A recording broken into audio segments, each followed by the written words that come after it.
আসসালামু আলাইকুম বন্ধুরা, বরাবরের মতো আরেকটি প্রয়োজনীয় ভিডিও শেয়ার করছি। আমার হাতে স্ক্রিনে দেখতে পাচ্ছেন গোলাপ ফুল দিয়ে তৈরি রোজ ওয়াটার প্লাস গ্লিসারিন। এটি আমি কিভাবে তৈরি করেছি এবং এটি কতদিন ব্যবহার করতে পারবেন, কোন ধরনের স্কিনে ব্যবহার করতে পারবেন, এটি ব্যবহার করলে কোনো ধরনের সাইড এফেক্ট হবে কিনা সবকিছু জানতে সমস্ত ভিডিও জুড়ে আমার সাথেই থাকুন। একবার চিন্তা করে দেখুন, সকাল থেকে রাত পর্যন্ত আমরা প্রতিদিন কত কেমিক্যাল মুখে হাতে পায়ে দিই, কিন্তু একটু চেষ্টা করলে কিন্তু আমার আশেপাশে থাকা প্রাকৃতিক উপাদানগুলো দিয়ে কিন্তু আমি তৈরি করে নিতে পারি ঘরে এই প্রাকৃতিক টুনার, ময়শ্চারাইজার এবং লোশন। আজকের ভিডিওতে দেখতে পারবেন কিভাবে প্রাকৃতিকভাবে গোলাপ ফুল দিয়ে আপনি গোলাপ জল বাসায় তৈরি করে নিতে পারেন এবং এটি 7 দিন যাবত কিভাবে ব্যবহার করতে পারেন এবং সংরক্ষণ করার জন্য এর মধ্যে আর কি কি উপাদান মেশাতে হবে। চলুন তাহলে তৈরি করা যাক। এর জন্য প্রথমে যে উপাদানটি আমি নিচ্ছি এগুলো হচ্ছে গোলাপ ফুলের পাপড়ি। এই গোলাপ ফুলের পাপড়ি এবং গোলাপ ফুলের রেণু আমি আলাদা করে নিচ্ছি।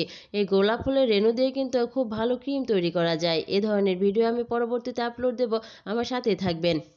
যারা আমার পুরাতন বন্ধু আমার ভিডিওটি দেখছেন তাদেরকে অসংখ্য ধন্যবাদ, আর যারা আমার নতুন বন্ধু আমার চ্যানেলে নতুন এসেছেন তাদেরকে অনুরোধ করব আমার চ্যানেলটা সাবস্ক্রাইব করে পাশে থাকা বেল আইকনটি ক্লিক করে দেবেন, যেন পরবর্তী সমস্ত ভিডিও নোটিফিকেশন সবার আগে আপনার কাছে পৌঁছে যায়। আমরা সাধারণত 3 স্টেপে স্কিন কেয়ার করে থাকি। প্রথমে মুখ ধুয়ে নিই এবং টুনিং ব্যবহার করি। এরপরে স্কিনের ধরন অনুযায়ী ক্রিম লাগাই। মুখে ফেস ওয়াশ ব্যবহার না করে কিন্তু আমরা চাইলে চালের গুঁড়া বেসন দিয়েও মুখ ধুয়ে নিতে পারি।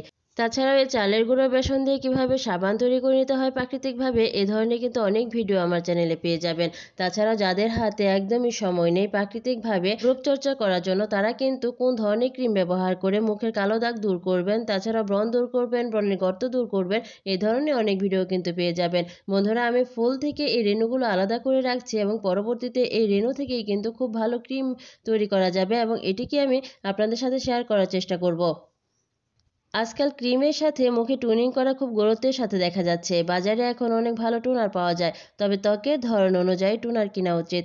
আবার আমরা কিছু প্রাকৃতিকভাবে হোমমেড ফেসিয়াল টোনার বানাতে পারি বাসায়। চলুন তাহলে দেখা যাক এবার কিভাবে এই টোনারটি এই গোলাপ ফুল দিয়ে আমি তৈরি করেছি। এর জন্য ফুটন্ত পানির মধ্যে একটি স্ট্যান্ড রেখে দিচ্ছি এবং স্ট্যান্ডের মাঝ বরাবর এই ফুলগুলো আমি দিয়ে দিচ্ছি। একদম প্রাকৃতিক উপায়ে কোনো ধরনের কোনো কেমিক্যাল ছাড়া একদম সহজভাবে দেখিয়ে দিচ্ছি কিভাবে আপনি গোলাপ ফুল থেকে গোলাপ জল তৈরি করে নিতে পারবেন প্রাকৃতিকভাবে। সবচাইতে ভালো যে ব্যবহার করতে পারবেন সেটি হচ্ছে টোনার হিসাবে। টোনার মুখের একাধিক কাজ করে এবং মুখের লোম গ্রন্থি ছোট করতে সাহায্য করে, মুখ থেকে তেল নিঃসরণ করে না এবং আর্দ্রতা ধরে রাখে, লাবণ্য ফিরিয়ে আনে এবং ময়লা পরিষ্কার করতে সাহায্য করে। এর মাঝ বরাবর একটি সাদা কাচের বাটি বসিয়ে দিচ্ছি এবং এই পদ্ধতিটি অনুসরণ করে কিন্তু আপনি অরিজিনাল গোলাপ জল পেতে পারেন গোলাপ ফুল থেকে। এখন উপরে দিয়ে দিচ্ছি খানিকটা বরফ। মনে রাখতে হবে ঢাকনাটা কিন্তু উল্টো করে দিতে হবে এবং ছিদ্র বন্ধ করে দিতে হবে। এখন এভাবে আমি 20 থেকে 25 মিনিট এটাকে উত্তপ্ত করে নিচ্ছি এবং এর মধ্যে যে বাষ্পীয় পানিটা হবে এটি কিন্তু জমা হবে আমার কাচের বাটিতে এবং আমি পেয়ে যাব এখান থেকে একদম পিওর গোলাপ জল। টোনার হিসেবে গোলাপ জলের পাশাপাশি কিন্তু নারকেলের পানির টোনার ব্যবহার করতে পারেন, তাছাড়াও ব্যবহার করতে পারেন গাজর এবং শসার টোনার, টমেটোর টোনার, অ্যালোভেরা টোনার। এগুলো কিভাবে ব্যবহার করতে হয় এবং কিভাবে বানিয়ে নিতে হয় এই ধরনের সমস্ত ভিডিও পেয়ে যাবেন আমার চ্যানেলটিতে, এবং এই ধরনের ভিডিও দেখতে আমার চ্যানেলটি অবশ্যই সাবস্ক্রাইব করে পাশে থাকবেন। 20 থেকে 25 মিনিট পর আমি ঢাকনি সরিয়ে নিচ্ছি এবং দেখতেই পাচ্ছেন কাচের বাটিতে এই বাষ্পীয় পানিটা জমা হয়েছে। এটি কিন্তু একদম অরিজিনাল পিওর গোলাপ জল। এটি ব্যবহার করে মুখের কিন্তু অনেক ভালো উপকার পাবেন এবং যাদের ত্বক অনেক বেশি শুষ্ক তারা কিন্তু এইভাবে গোলাপ জলের পাশাপাশি গোলাপের পাপড়ির সিরামটা ব্যবহার করতে পারেন। আর এইভাবে গোলাপের সিরাম তৈরি করে নিন। এই যে এখানে যে গোলাপের পাপড়ির সাহায্যে পানিটা জমা হয়েছে এটি কিন্তু গোলাপের সিরাম।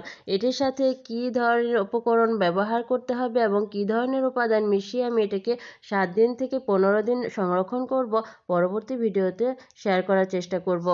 প্রাকৃতিকভাবে গোলাপের সিরাম কিভাবে তৈরি করবেন দেখতে হলে সাথেই থাকুন। এখন আমি এই গোলাপ জল পেয়ে গেছি এবং এর মধ্যে এখন মিশিয়ে নেব একদম পিওর গ্লিসারিন।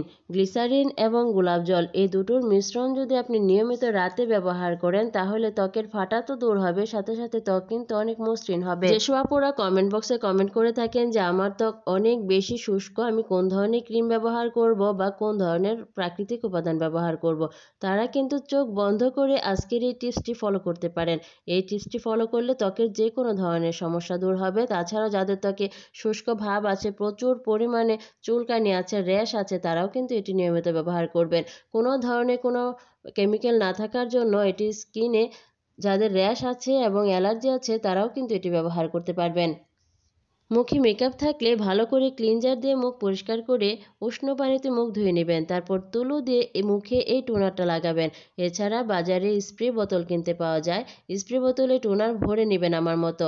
তারপর চোখ সাবধানে রেখে মুখে আপনার হোমমেড এই ফেসিয়াল টোনারটি ব্যবহার করবেন 4 থেকে 5 বার। এভাবে যদি ত্বকের যত্ন নিতে পারেন ঘরে বসে ঘরোয়া উপাদানগুলো দিয়ে, তাহলে কিন্তু ত্বকের কোনো ধরনের কোনো ক্ষতি হবে না। যদি আপনি আপনার মুখে নিয়মিত বাজারের পণ্যগুলো ব্যবহার করেন, তাহলে মুখে র্যাশ উঠে, ব্রণ ওঠে এবং কি ত্বকে মেস্তা হওয়ার সম্ভাবনাটাও থাকে। কিন্তু এইভাবে প্রাকৃতিক উপাদানগুলো দিয়ে যদি ত্বকের যত্ন নেন, তাহলে কিন্তু কোনো ধরনের কোনো সাইড এফেক্ট হবে না। এটি সব ধরনের স্কিনে ছেলে মেয়ে উভয় ব্যবহার করতে পারবেন। সবশেষে ছোট একটি টিপস বলি, অয়েলি স্কিনের জন্য টোনার খুব ভালো কাজ করে। যাদের মেকআপ ঘামে তারা মেকআপ করার আগে এই টোনার দিয়ে মেকআপ করতে পারেন। আশা করি আজকের ভিডিওটি ভালো লেগেছে এবং আজকের মতো আমি বিদায় নিচ্ছি। পরবর্তীতে আবার নতুন কোনো ভিডিওতে নতুন কোনো টিপসের সাথে দেখা হবে। সে পর্যন্ত ভালো থাকবেন, সুস্থ থাকবেন। আর এই টোনারটি সম্পর্কে কিছু জানতে হলে অবশ্যই কমেন্ট করবেন। আল্লাহ হাফেজ।